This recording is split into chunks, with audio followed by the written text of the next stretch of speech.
पुणे शहरातील छत्रपती शिवाजीनगर विधानसभा औंधकडून पुणे मार्गाने येणाऱ्या रस्त्यावरील पुणे विद्यापीठ चौक येथील उड्डाणपुलाचे सर्व काम पूर्ण झाले असूनही फक्त आणि फक्त मुख्यमंत्री व उपमुख्यमंत्र्यांच्या हस्ते उद्घाटन व्हावे या राजकीय दिखाव्यासाठी हा पूल नागरिकांच्या वापरासाठी बंद ठेवण्यात आला होता।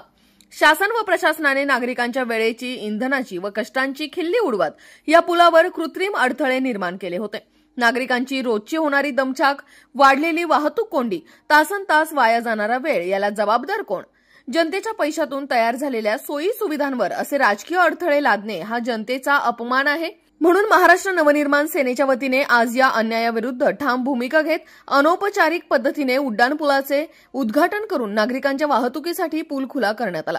पोलीस प्रशासनाचा तीव्र विरोध असूनही शासनाच्या दबावाला न जुमानता मनसे कार्यकर्त्यांनी नागरिकांच्या हक्कासाठी संघर्ष केला आणि जनतेला दिलासा मिळवून दिला।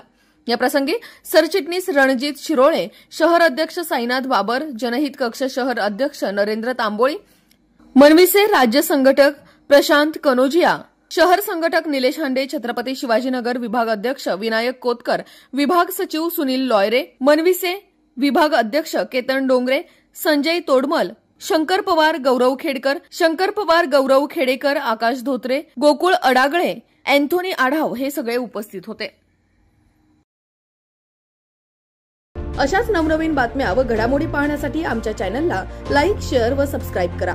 टॉप न्यूज पुणे जाहिराती व बातम्या देण्यासाठी संपर्क मुख्य संपादक कैलास गायकवाड।